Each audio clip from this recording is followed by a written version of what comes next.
सियावर रामचंद्र की, सियावर रामचंद्र की जय सिया राम। उत्तर प्रदेश की राज्यपाल आनंदीबेन पटेल, राष्ट्रीय स्वयंसेवक संघ के परम पूजनीय सरसंघ चालक डॉक्टर मोहन भागवत जी, उत्तर प्रदेश के मुख्यमंत्री योगी आदित्यनाथ जी, श्री राम जन्मभूमि तीर्थ क्षेत्र ट्रस्ट के अध्यक्ष पूज्य महंत नृत्य गोपाल दास जी, पूज्य संत समाज, यहां पधारे सभी भक्तगण, देश और दुनिया से इस ऐतिहासिक पल के साक्षी बन रहे कोटि कोटि राम भक्त, देवी और सज्जनों, आज अयोध्या नगरी भारत की सांस्कृतिक चेतना के एक और उत्कर्ष बिंदु की साक्षी बन रही है। आज संपूर्ण भारत, संपूर्ण विश्व राममय है।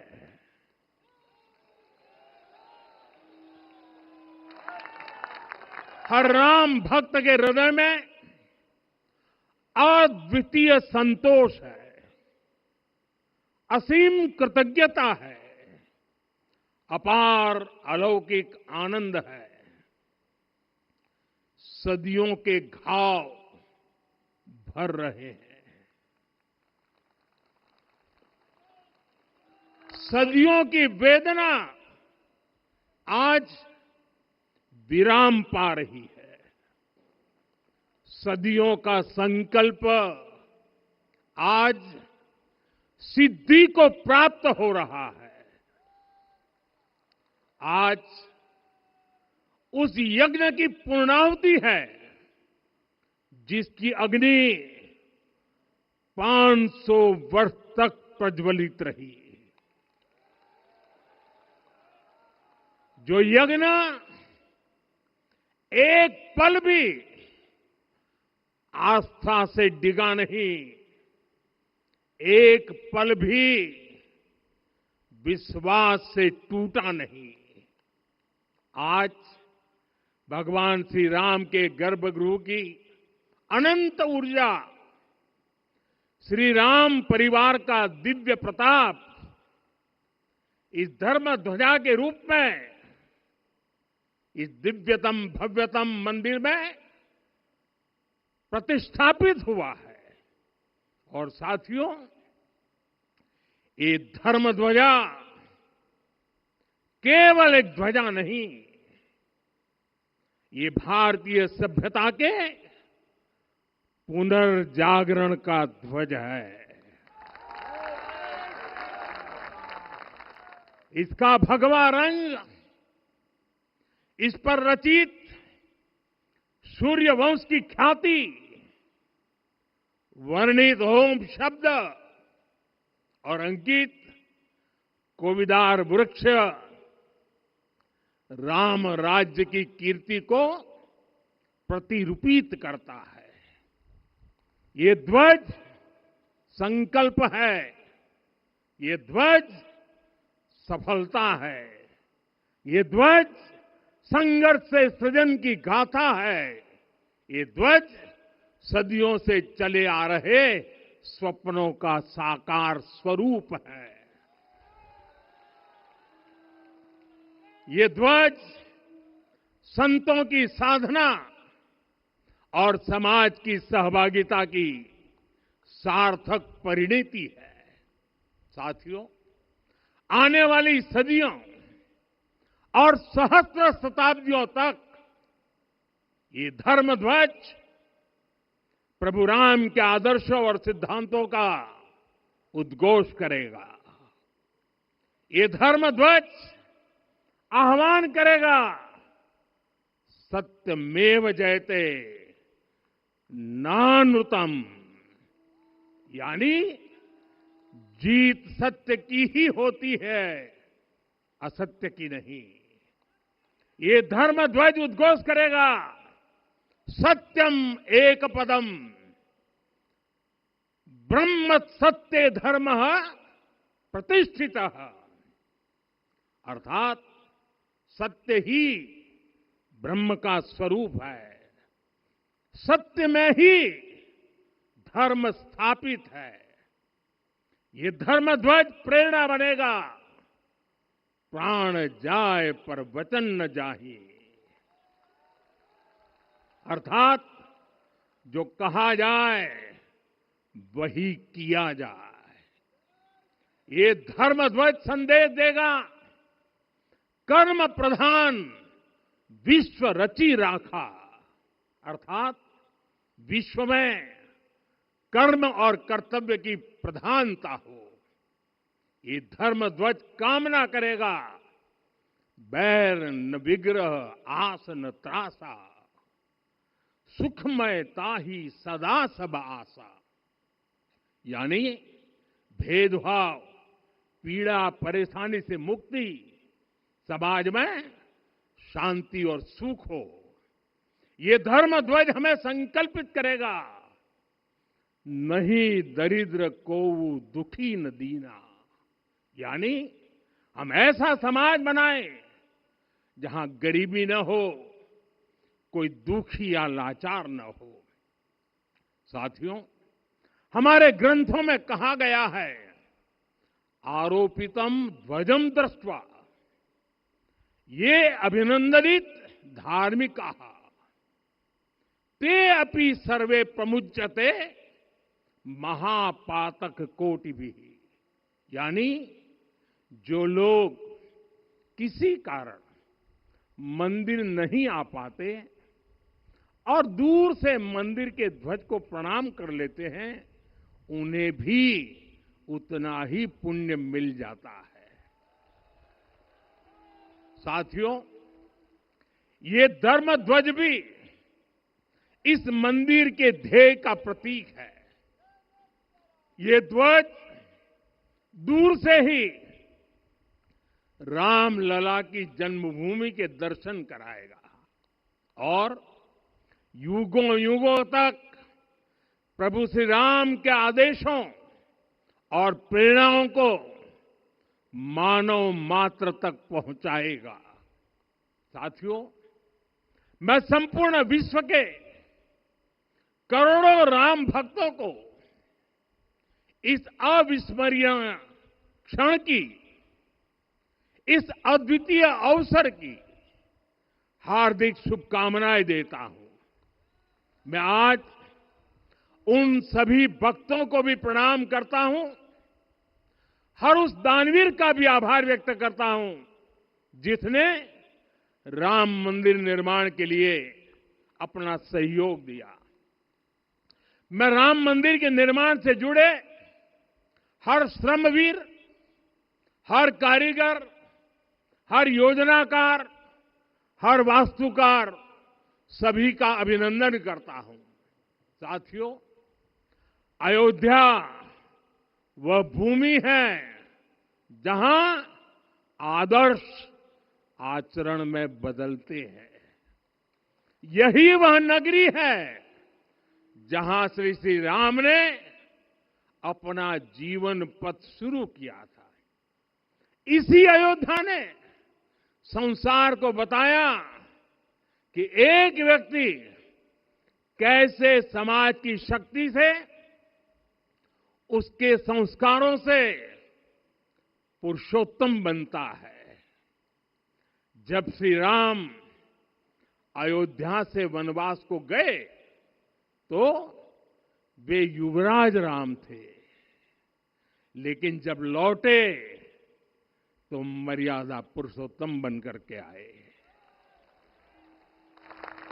और उनके मर्यादा पुरुषोत्तम बनने में महर्षि वशिष्ठ का ज्ञान, महर्षि विश्वामित्र की दीक्षा, महर्षि अगस्त्य का मार्गदर्शन, निषाद राज की मित्रता,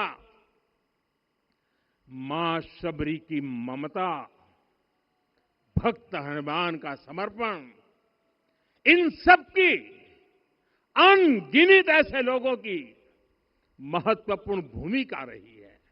साथियों, विकसित भारत बनाने के लिए भी समाज की इसी सामूहिक शक्ति की आवश्यकता है। मुझे बहुत खुशी है कि राम मंदिर का दिव्य प्रांगण भारत के सामूहिक सामर्थ्य की भी चेतना स्थली बन रहा है। यहां 7 मंदिर बने हैं।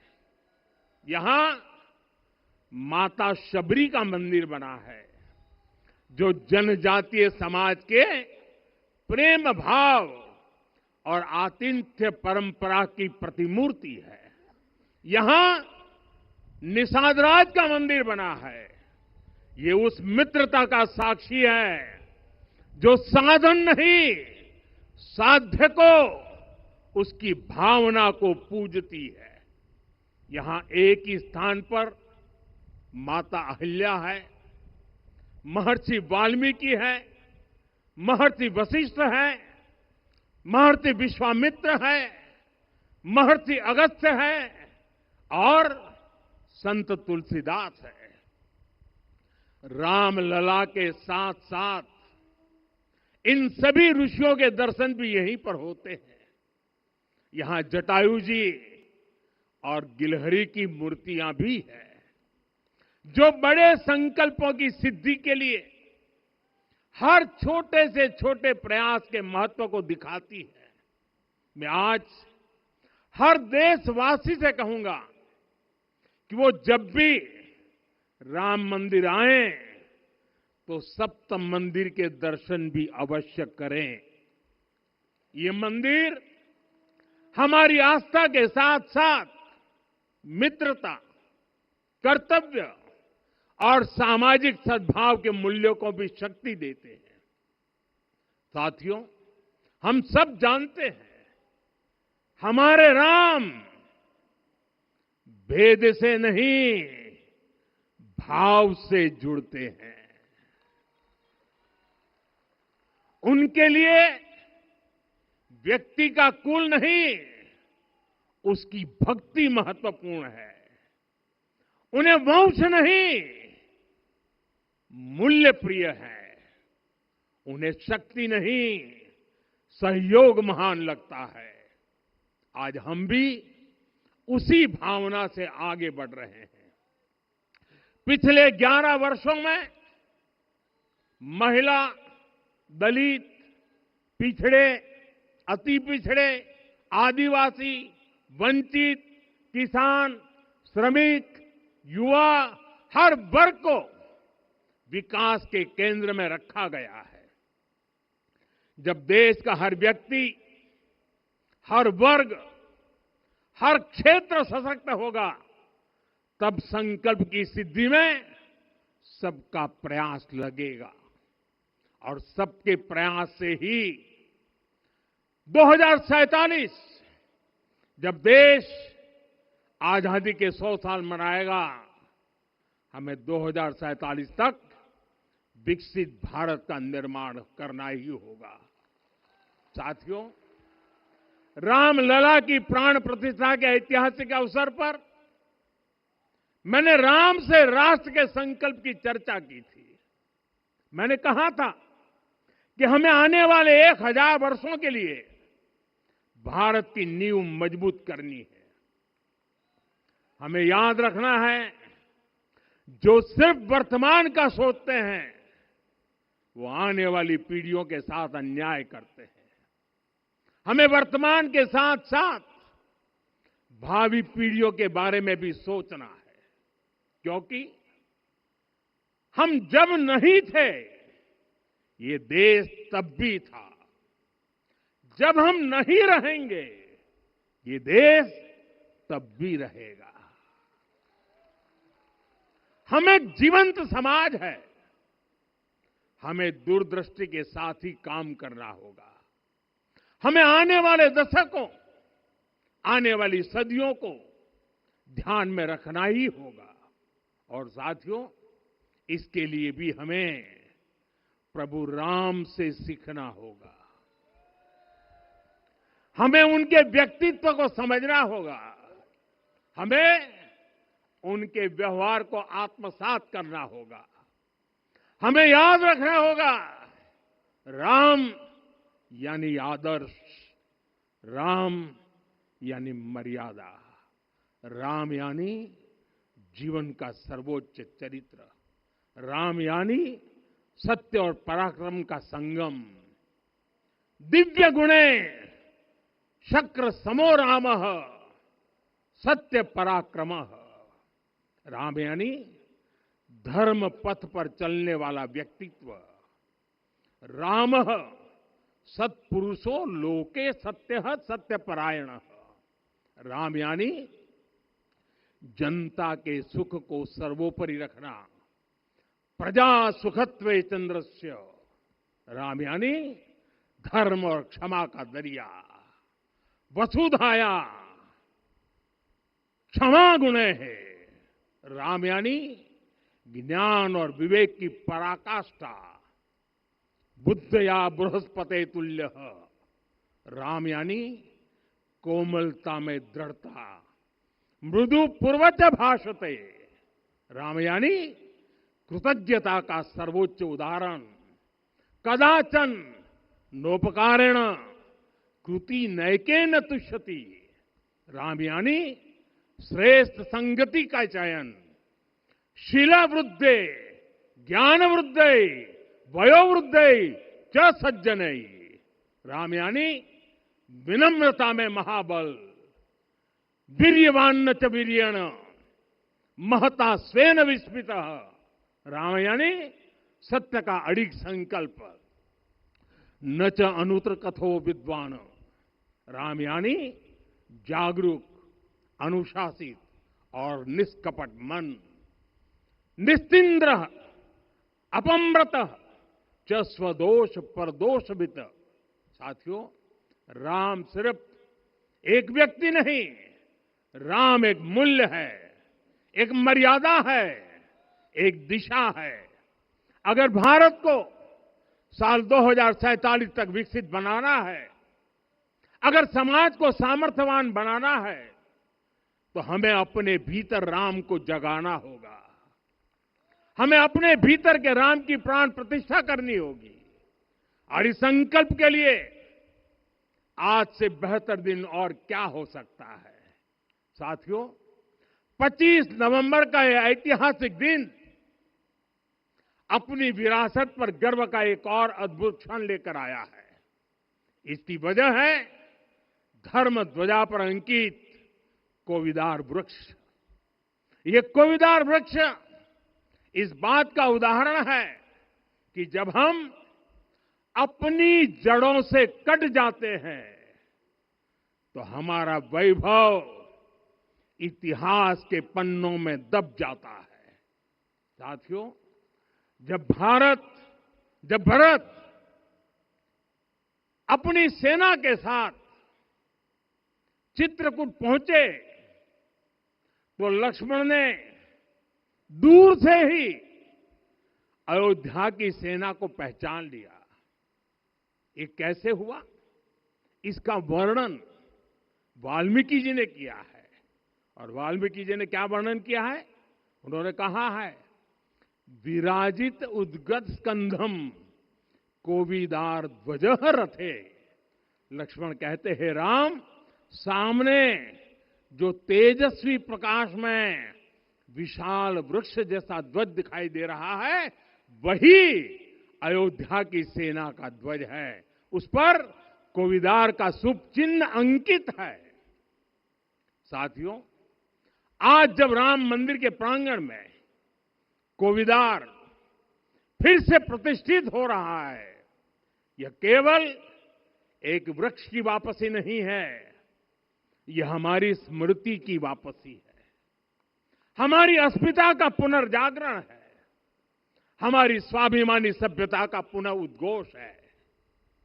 कोविदार वृक्ष हमें याद दिलाता है कि जब हम अपनी पहचान भूलते हैं तो हम स्वयं को खो देते हैं, और जब पहचान लौटती है तो राष्ट्र का आत्मविश्वास भी लौट आता है। और इसलिए मैं कहता हूं, देश को आगे बढ़ना है तो अपनी विरासत पर गर्व करना होगा। साथियों, अपनी विरासत पर गर्व के साथ साथ एक और बात भी महत्वपूर्ण है, और वो है गुलामी की मानसिकता से पूरी तरह मुक्ति। आज से 190 साल पहले 190 साल पहले साल 1835 में 1835 में मैकाले नाम के एक अंग्रेज ने भारत को अपनी जड़ों से उखाड़ने के बीज बोए थे। मैकाले ने भारत में मानसिक गुलामी की नींव रखी थी। 10 साल बाद यानी 2035 में उस अपवित्र घटना को 200 वर्ष पूरे हो रहे हैं। कुछ दिन पहले मैंने एक कार्यक्रम में आग्रह किया था कि हमें आने वाले 10 वर्षों तक उस 10 वर्षों का लक्ष्य लेकर चलना है कि भारत को गुलामी की मानसिकता से मुक्त करके रहेंगे। साथियों, सबसे बड़ा दुर्भाग्य यह है कि मैकाले ने जो कुछ सोचा था उसका प्रभाव कहीं व्यापक हुआ। हमें आजादी मिली, लेकिन हीन भावना से मुक्ति नहीं मिली। हमारे यहां एक विकार आ गया कि विदेश की हर चीज, हर व्यवस्था अच्छी है और जो हमारी अपनी चीजें हैं उनमें खोट ही खोट है। साथियों, गुलामी की यही मानसिकता है जिसने लगातार यह स्थापित किया। हमने विदेशों से लोकतंत्र लिया। कहा गया कि हमारा संविधान भी विदेश से प्रेरित है, जबकि सच ये है कि भारत लोकतंत्र की जननी है, मदर ऑफ डेमोक्रेसी है। लोकतंत्र हमारे डीएनए में है। साथियों, अगर आप तमिलनाडु जाएंगे तो तमिलनाडु के उत्तरी हिस्से में उत्तीरमेरूर गांव है। वहां हजारों वर्ष पहले का एक शिलालेख है। उसमें बताया गया है कि उस कालखंड में भी कैसे लोकतांत्रिक तरीके से शासन व्यवस्था चलती थी, लोग कैसे सरकार चुनते थे। लेकिन हमारे यहां तो मैग्ना कार्टा की प्रशंसा का ही चलन रहा। हमारे यहां भगवान बसवन्ना, उनके अनुभव मंटपा की जानकारी भी सीमित रखी गई। अनुभव मंटपा यानी जहां सामाजिक, धार्मिक और आर्थिक विषयों पर सार्वजनिक बहस होती थी, जहां सामूहिक सहमति से निर्णय लिए जाते थे। लेकिन गुलामी की मानसिकता के कारण इस भारत की कितनी ही पीढ़ियों को इस जानकारी से भी वंचित रखा गया। साथियों, हमारी व्यवस्था के हर कोने में गुलामी की इस मानसिकता ने डेरा डाला हुआ था। अब याद करिए, भारतीय नौसेना का ध्वज सदियों तक उस ध्वज पर ऐसे प्रतीक बने रहे जिनका हमारी सभ्यता, हमारी शक्ति, हमारी विरासत से कोई संबंध नहीं था। अब हमने नौसेना के ध्वज से गुलामी के हर प्रतीक को हटाया है। हमने छत्रपति शिवाजी महाराज की विरासत को स्थापित किया है। और ये सिर्फ एक डिजाइन में बदलाव नहीं हुआ, ये मानसिकता बदलने का क्षण था। ये वो घोषणा थी कि भारत अब अपनी शक्ति अपने प्रतीकों से परिभाषित करेगा, न कि किसी और की विरासत से। और साथियों, यही परिवर्तन आज अयोध्या में भी दिख रहा है। साथियों, ये गुलामी की मानसिकता ही है जिसने इतने वर्षों तक रामत्व को नकारा है। भगवान राम अपने आप में एक वैल्यू सिस्टम है। ओरछा के राजा राम से लेकर रामेश्वरम के भक्त राम तक और शबरी के प्रभु राम से लेकर मिथिला के पाहुन राम जी तक भारत के हर घर में, हर भारतीय के मन में और भारतवर्ष के हर कण कण में राम है। लेकिन गुलामी की मानसिकता इतनी हावी हो गई कि प्रभु राम को भी काल्पनिक घोषित किया जाने लगा।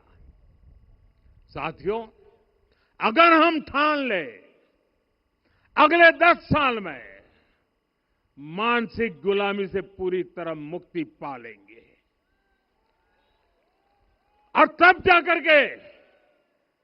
जाकर के ऐसी ज्वाला प्रज्वलित होगी, ऐसा आत्मविश्वास बढ़ेगा कि 2047 तक विकसित भारत का सपना पूरा होने से भारत को कोई रोक नहीं पाएगा।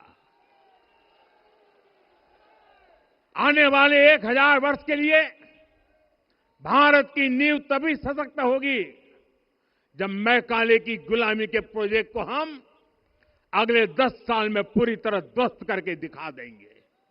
साथियों, अयोध्या धाम में रामलला का मंदिर परिसर भव्य से भव्यतम हो रहा है और साथ ही अयोध्या को संवारने का काम लगातार जारी है।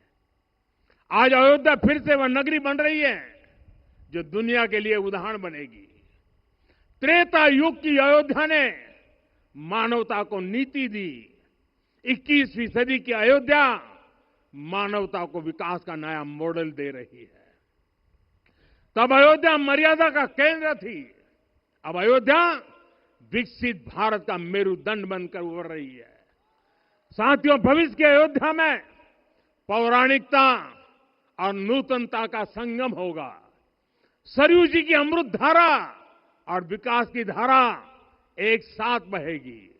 यहां आध्यात्म और आर्टिफिशियल इंटेलिजेंस दोनों का तालमेल दिखेगा।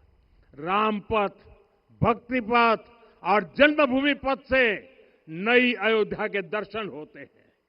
अयोध्या में भव्य एयरपोर्ट है। अयोध्या में आज शानदार रेलवे स्टेशन है। वंदे भारत और अमृत भारत एक्सप्रेस जैसी ट्रेनें अयोध्या को बाकी देश से जोड़ रही हैं। अयोध्या वासियों को सुविधाएं मिले, उनके जीवन में समृद्धि आए, इसके लिए निरंतर काम चल रहा है। साथियों, जब से प्राण प्रतिष्ठा हुई है तब से लेकर आज तक करीब 45 करोड़ श्रद्धालु यहां दर्शन के लिए आ चुके हैं। ये वो पवित्र भूमि है जहां 45 करोड़ लोगों के चरण रज पड़े हैं और इससे अयोध्या और आसपास के लोगों की आय में आर्थिक परिवर्तन आया है, वृद्धि हुई है। कभी अयोध्या विकास के पैमानों में बहुत पीछे थी, आज अयोध्या नगरी यूपी के अग्रणी शहरों में से एक बन रही है। साथियों, 21वीं सदी का आने वाला समय बहुत महत्वपूर्ण है। आजादी के बाद के 70 साल में भारत विश्व की 11वीं सबसे बड़ी अर्थव्यवस्था बना। 70 साल में 11वीं। लेकिन पिछले 11 साल में ही भारत विश्व की 5वीं सबसे बड़ी अर्थव्यवस्था बन चुका है। और वो दिन दूर नहीं जब भारत विश्व की 3री सबसे बड़ी अर्थव्यवस्था भी बन जाएगा। आने वाला समय नए अवसरों का है, नई संभावनाओं का है और इस अहम कालखंड में भी भगवान राम के विचार ही हमारी प्रेरणा बनेंगे। जब श्री राम के सामने रावण विजय जैसा विशाल लक्ष्य था, तब उन्होंने कहा था, सौरज धीरज ते ही रथ चाका, सत्यशील दृढ़ ध्वज पताका। बल विवेक दम परहित गोरे, क्षमा कृपा समता रजु जोरे। यानी रावण पर विजय पाने के लिए जो रथ चाहिए, शौर्य और धैर्य उसके पहिए हैं, उसकी ध्वजा सत्य और अच्छे आचरण की है, बल विवेक संयम और परोपकार इस रथ के घोड़े हैं। लगाम के रूप में क्षमा दया और समता है जो रथ को सही दिशा में रखते हैं। साथियों, विकसित भारत की यात्रा को गति देने के लिए ऐसा ही रथ चाहिए, ऐसा रथ जिसके पहिए शौर्य और धैर्य हो, यानी चुनौतियों से टकराने का साहस भी हो और परिणाम आने तक दृढ़ता से डटे रहने का धैर्य भी हो। ऐसा रथ जिसकी ध्वजा सत्य और सर्वोच्च आचरण हो, यानी नीति नियत और नैतिकता से समझौता कभी न हो। ऐसा रथ जिसके घोड़े बल विवेक संयम और परोपकार हो, यानी शक्ति भी हो बुद्धि भी हो अनुशासन भी हो और दूसरों के हित का भाव भी हो।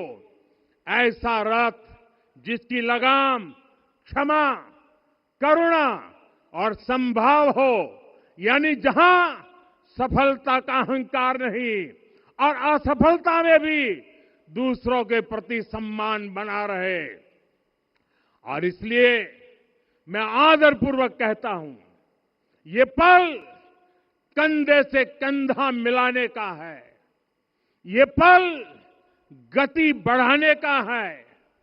हमें वो भारत बनाना है जो राम राज्य से प्रेरित हो, और ये तभी संभव है जब स्वयं हित से पहले देश हित होगा, जब राष्ट्रहित सर्वोपरि रहेगा। एक बार फिर आप सभी को बहुत बहुत शुभकामनाएं देता हूं। जय सिया राम, जय सिया राम, जय सिया राम।